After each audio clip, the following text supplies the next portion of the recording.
I think the economic challenge is extremely manageable. It's really not the problem.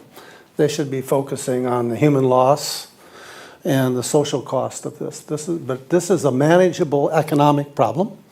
We've had a lot of historical experience with it happening before.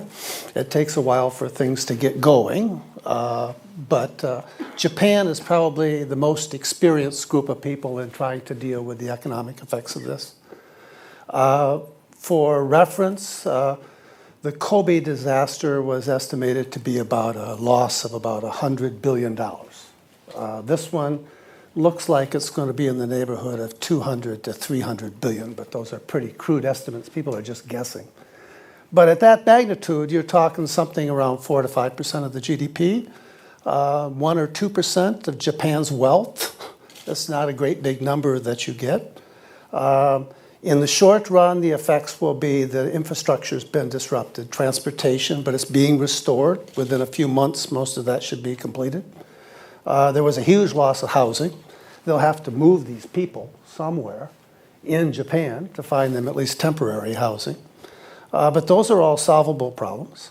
There will be a supply-side disruption.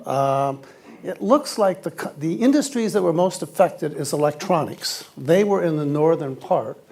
Most of Japanese industry is in the south. It's south side of Tokyo, therefore largely unaffected. So I think the lesson is this is not the big problem. In the short run, it will have a depressive effect on the Japanese economy. Second quarter growth may be negative with all the disruptions that have been occurring. In the longer term, actually, it gives a country that's in trouble on its economy a chance to show maybe it can do better.